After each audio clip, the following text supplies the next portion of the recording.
Good afternoon. I'm Michael Duffy, Opinions Editor at Large at the Washington Post. Thank you for joining me. Over the last several weeks, many states have struggled with the rollout of their vaccine and their vaccine distribution plan, but one state, West Virginia, has been lauded for its efforts and its success so far. And we are joined today at Washington Post Live by West Virginia Governor Jim Justice. Welcome and thank you for taking the time with us, Governor. Michael, thank you for having me. Appreciate being here. Now, according to the Centers for Disease Control, West Virginia has, for each of the last 4 or 5 weeks, ranked either number 1 or number 2 on the percentage of vaccines distributed and administered per 1,000 population. Tell us, just for starters, when did you start thinking about this, and what were the first 1 or 2 important steps you took to get to where we are? Well, Michael, the easiest way to describe this is just this. I'm a business guy. I'm not a politician. I would be someone that my father would have said so many times that, if I could tell you this story real quickly, I was probably in front of my dad's desk, and Dad went to Purdue as an aeronautical engineer and went directly as a World War II, bomber pilot.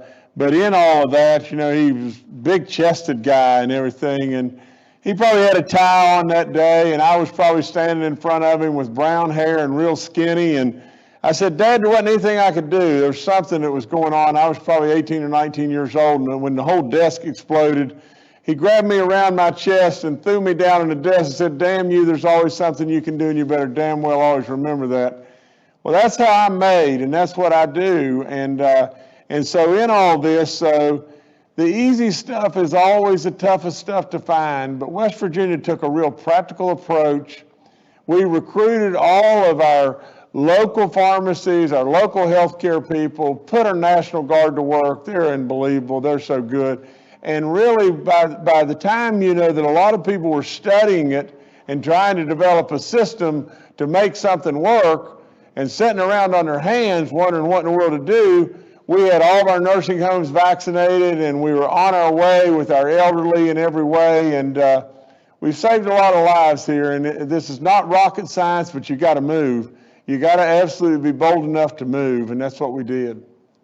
One of the things that has emerged from the West Virginia program is your use of independent pharmacies, of which West Virginia has an astonishing number, given the size of the state. You may be one of the highest ranking states for the number of independent pharmacies as opposed to, chain drugstores.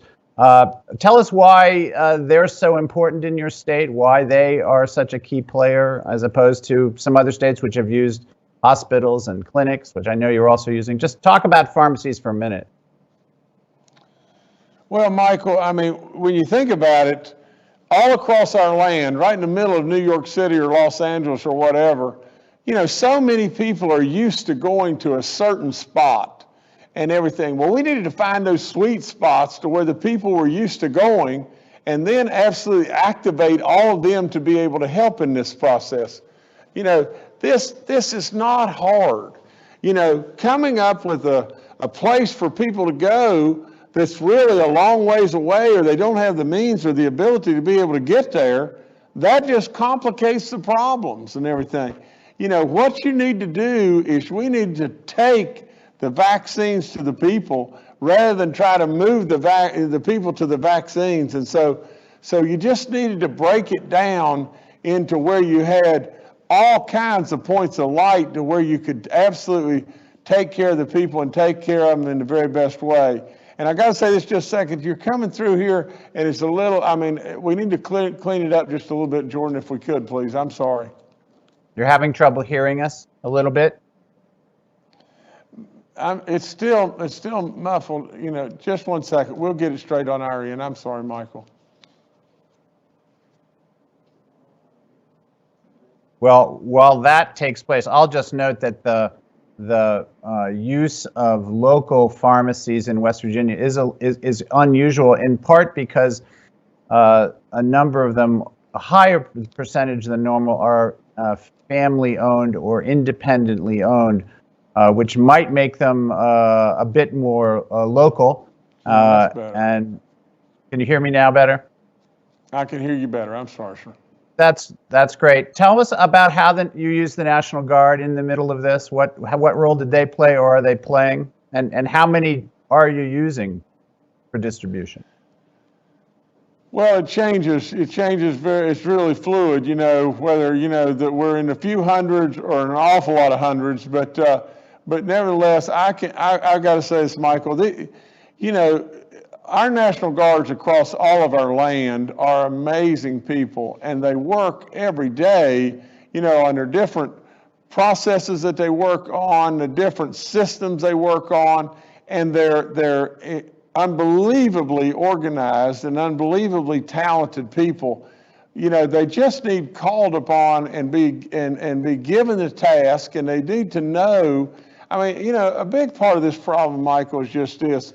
All across our land, you've got bureaucrats everywhere that, I hate to say it, but I've said it before, but the definition of committee is a bunch of individuals that individually can never accomplish anything, but collectively they can decide nothing can be done. I mean, if you just think about that, that's what we are in a lot of situations. And the other thing is, we end up trying to do things, we're either doing things for Republican or doing things for Democrat or whatever it may be, doing things for our friends, doing things that are catering one way or another, when we really and truly ought to be just doing things as Americans right now, trying to get through this terrible epidemic. But the National Guard is unbelievable. I mean, they are the greatest of the greatest. Do you think there's something about the West Virginia experience that makes it harder to copy elsewhere? That makes it harder to do what, I'm sorry? To copy it in other states. I mean, we've talked a little bit about what you guys were able to do from the start. I'm just wondering whether there is something peculiar about West Virginia's arrangement that makes it difficult to copy in other states, or do you see it as a model that can be applied elsewhere?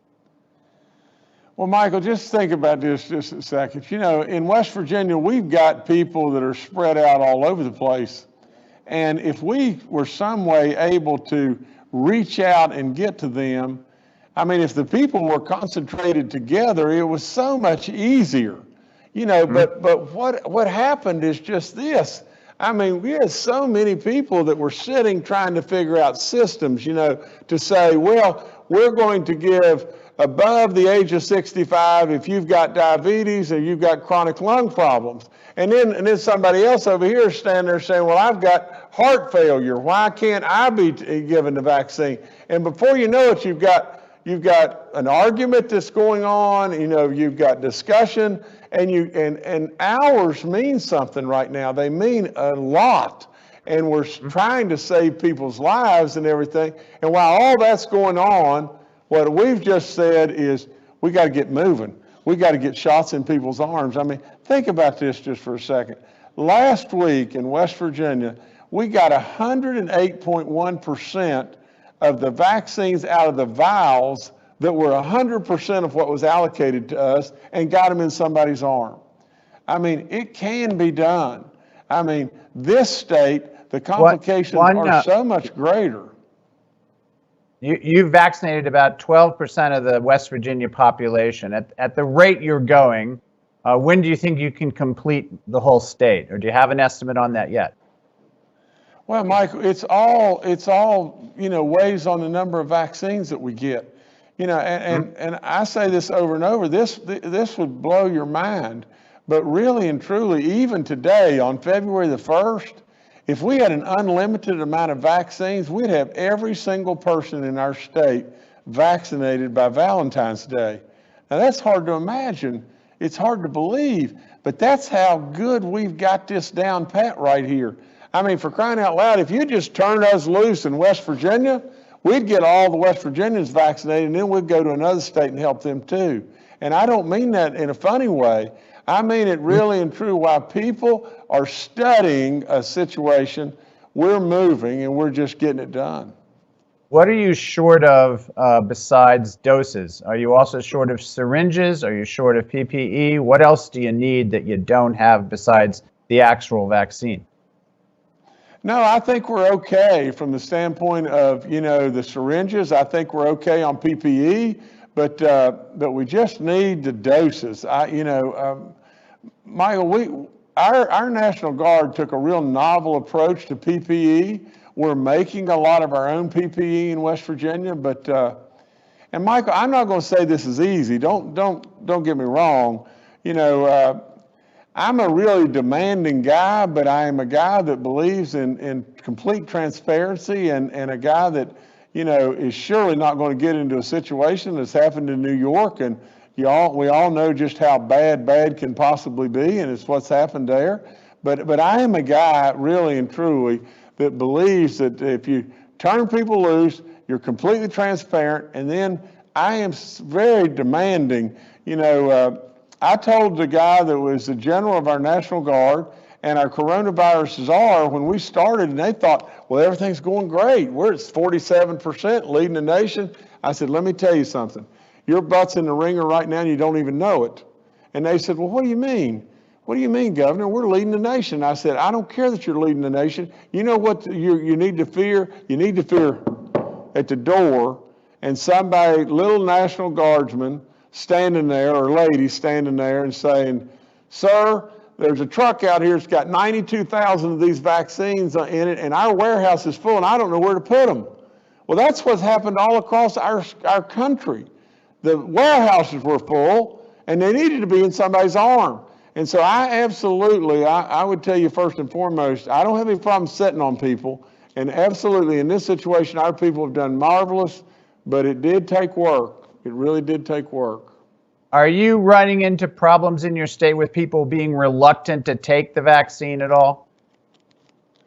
Well, to some degree, and that's easing off because people are now seeing that people, that have taken the vaccine are doing great and all that. But there was some reluctancy in West Virginia, just like any state, maybe even more in West Virginia, because of the ruralness of West Virginia and everything. But really, the vaccine, as far as the people that are taking the vaccines, it started off in our nursing homes. We were probably right around 80 or 85% of our residents wanted the vaccine. Now, a great amount of those that didn't take it are now, requesting it. We're going back and backfilling those and everything.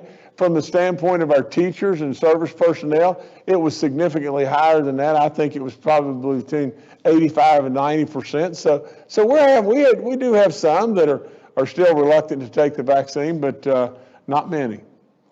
In West Virginia, schools are back to in-person instruction statewide. Is that correct? From eighth grade down, we are. Yes, sir. And we follow a county map. The counties that we have 12 counties of our 55 counties today that are in the red color, and they're remote, they're 100% remote, but everybody else is in school. And are all your teachers? That's ninth grade through 12. 9 through 12, we have 12 counties of the 55 that aren't in school, but everybody else all the way down in all the counties from eighth grade through elementary school are in school. And have you vaccinated all the teachers and staff in those facilities so far as you know, or what's the status of that?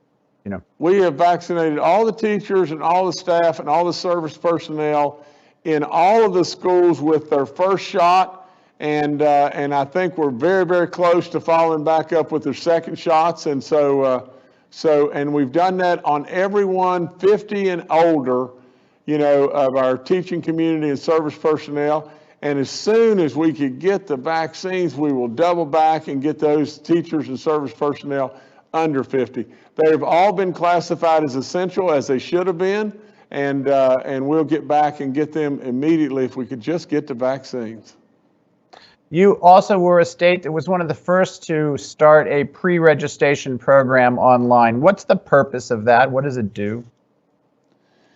Well, it stops what you've seen on television, that's happened in Florida and places where you've had seniors that have come to get their vaccine, and there's 5,000 of them lined up out there, and there's only 1,000 vaccines, and then they've been turned away, and and God forbid, in West Virginia, today, I mean, the temperature may very well be, as in the Northeast, what's going on there, it may not be good, and we sure don't want people showing up, being outside, elderly, and absolutely not getting their shots, because we're about saving lives, not killing people. And so what this system does is it allows West Virginians to pre-register. We've had an incredible amount pre-register since last Monday. And then basically what it does is it feeds information back to them in a text or an email or a phone call that says when their appointment is and where it is and when they can go get their shot, and then they go in and they just get it, and we move them through very quickly that way. Do you now have vaccination stations or clinics or centers in every county round, every day, or is it spottier than that? Talk to me a little bit about, because West Virginia can be a hard state to get around, and I'm just wondering if it's something you now have in every county in the state. Well, starting this week, we have vaccination clinics with our National Guard and our people in every single county in this state. And, one other thing, Michael, I left out as far as our pre-registration stuff is, we had people bombarding our lines, calling and, wondering when they, how they can get registered and all that and everything. And so you had people that were, struggling, because West Virginia has its problems. I mean, I'm not going to say everything just comes out perfect here all the time, but we tackle problems. And so people were calling and having trouble getting through. So we alleviated that with this pre-register program as well.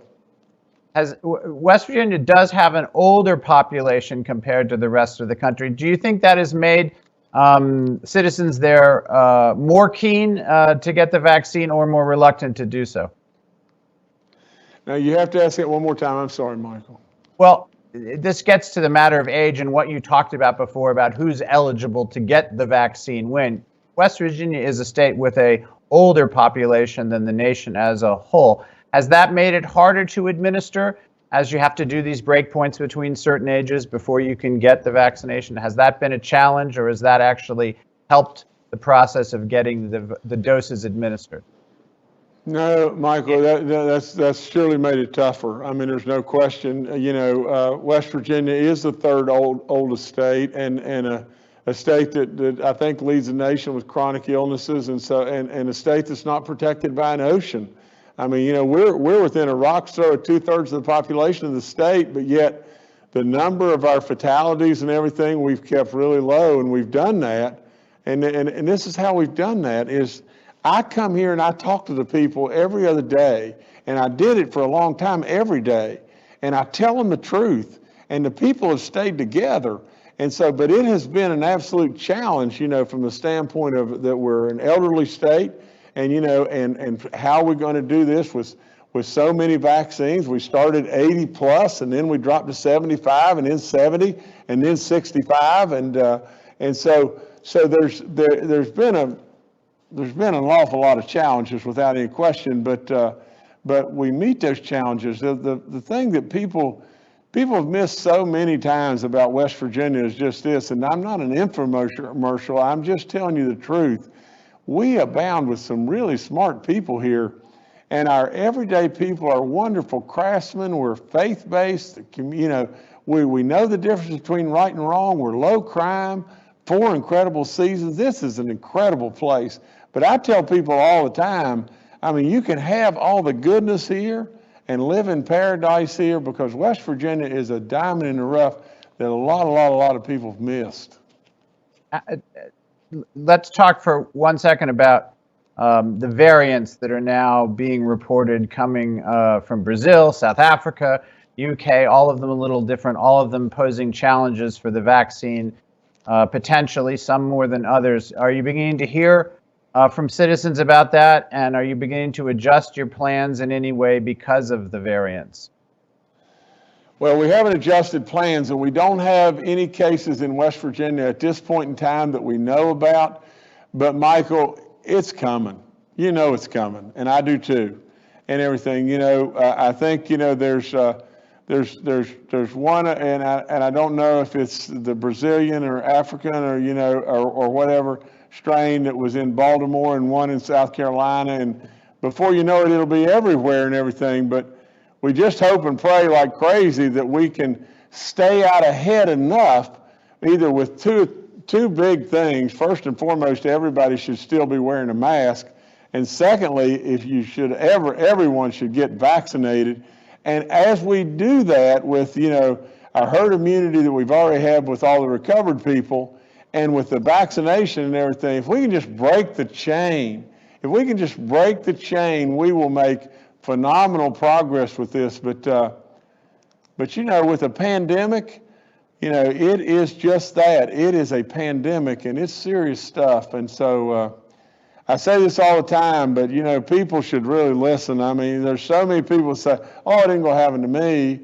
Well, whether it be 35 or 50,000 people that get killed on the highways every year, I bet there's not many of them that leave the house that day and say, "Oh, today I'm gonna get killed on the highway." And so, with all that being said, this thing can jump on anybody, and that's all there is to it. It surely attacks our elderly more, but we need to beware, because can you just imagine taking your last breaths, not being able to breathe, and your loved ones can't even be there with you? It's tragic. It's really tragic. We started a thing called Operation Save Our Wisdom, and that's what this is all about. We're losing our wisdom in this country because we've lost so many of our elderly. So you would say complacency is still an enemy here? I'm sorry, sir? I'm sorry. The assumption by people that they're not going to get it is still a challenge that you face as a governor in getting these vaccines distributed. Okay. People still don't. You've lost me again. Can you hear me? Okay. I can hear you fine. I just can't hear you, Michael. I'm sorry. I was gonna go to a more political question, Governor. Perhaps you can hear. Maybe politics will definitely come through. President Biden has said that he favors a larger federal role in the distribution of the vaccines. Have you seen any evidence of a change since we've had a change in president?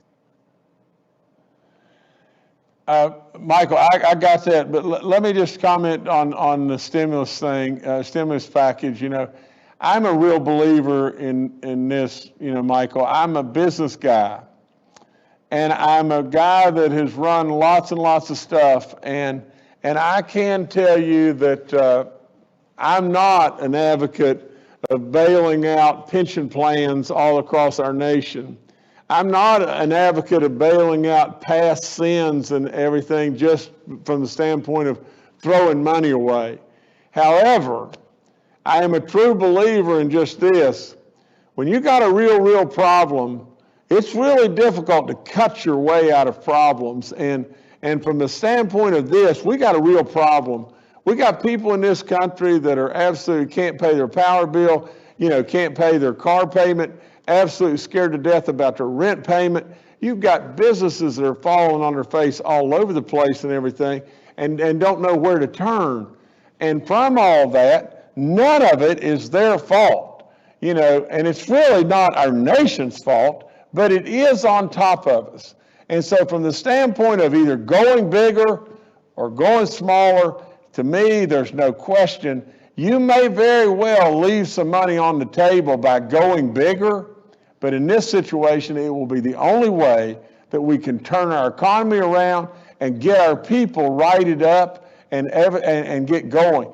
Our stimulus packages that were delayed in the presidential election, and I have all the respect in the world, and we should, for President Trump and all the greatness that he did. We're talking about getting vaccines out now because of a greatness that he did. But as we transition now, we got to get behind and be excited and fired up to be behind our president now. But irregardless, what happened, whether we like it or not like it, we went months and months and months in trying to play political games in D.C. with people's lives in regard to the stimulus package, and we never did get it passed and everything, up until the presidential election and everything. It's a crying shame. But today, we need to move forward. In my opinion, we need to go bigger rather than smaller. Thank you for that. You answered about the next three of my questions there. Since you have been both a Democrat and a Republican, briefly a Democrat, I have to ask you this. There's a lot of talk that West Virginia Senator Joe Manchin might be either thinking about or in some way be considering a possible change in party. On the other hand, now that he's a Democrat, he retains a very influential role in a 50-50 Senate. If he came to you and asked you for your advice about what he should do, what would you tell him? Well, I'll tell you this, there's not a God's chance on the planet that Joe Manchin is going to switch to being a Republican. You can forget that. And the next thing is really, I would say that Joe plays an incredibly influential role, and I welcome that from the standpoint of West Virginia. Wish him the very, very best in every way.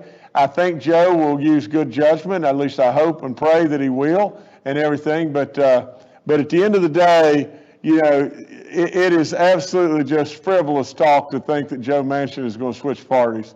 I switched parties, Michael, because just this is when I got here, the Democrats on the House side, I'd worked really, really hard to get a budget put together, and they walked away from me, and I could see real fast that I was personal friends with President Trump, and I was really behind and excited about what he was going to be able to do, and I knew that there was no chance on the planet that I was going to sit around down here and just go through the motions as being governor. I wanted to get stuff done. I drive myself every day. I feed myself. I don't take a salary. I mean, for crying out loud, when it really boils down to it, Michael, I'm only here for one reason, and that's to serve. And I'm not going to just sit down here and go through the motions and have a party every night and eat up the status of being a governor. I'm not going to do that. And so I changed. My parents were always Republican. I've been Republican for most of my life. I'm very, very proud that I'm on the Republican side right now and everything. And that's where I should be, and that's where I am, and I'm proud of it. Last question about the Republican Party, Governor. What's to become of it? Is there a clear path for its future in your view? Do you expect President Trump to run again, and will the party stay with him, or will it find a new leader? Well, I guess we'll really just have to wait and see, from the standpoint of the people and everything. President Trump got 75 million votes, and I really believe chasing the man, this impeachment stuff is the craziest stuff I've ever seen in my life, and chasing the man to his grave is about the dumbest stuff in the world, in my opinion. However, I think the Republicans have issues from the standpoint of being divided, but God knows, Michael, this nation is so divided in so many different ways, and if we don't watch out, it will really cause us to implode. I mean, we as Americans need to sit back and turn the volume down just a little bit and realize we got to work together, and we got to get on a pathway of goodness for America. I mean, honestly, we went through so many months, if not years, of people that just hated President Trump no matter what he did. And he did so many great things. Now, I would be the first to say that from time to time, Donald would get out over his skis and everything. But I am telling you, that family is a good family. And really, at the end of the day, it's a crying shame. It's a crying shame how divided this nation is. And, we've almost promoted the division from the standpoint of race. And there's so many problems across this country with race. How can we be, in the year 2021, we cannot be big enough to lay race aside? I mean, it is a crying shame how people react toward people of color and things that they should not be doing. And so, in my opinion, It's a nation that today is divided. America's strong, and hopefully we'll be able to survive it. But it could really, really, really hurt us. Governor Jim Justice, you've been thoughtful in your remarks, very patient with the audio challenges, and above all, generous with your time today. Thank you very much for joining us. Michael, thank you so much. Appreciate you. Please tune in tomorrow around 9:30 in the morning Eastern Time when my colleague David Ignatius will interview the director of the National Institute of Allergy and Infectious Diseases, Dr. Anthony Fauci. You can go to WashingtonPostLive.com to learn about this and other programs, and we always thank you for joining us. Have a good afternoon.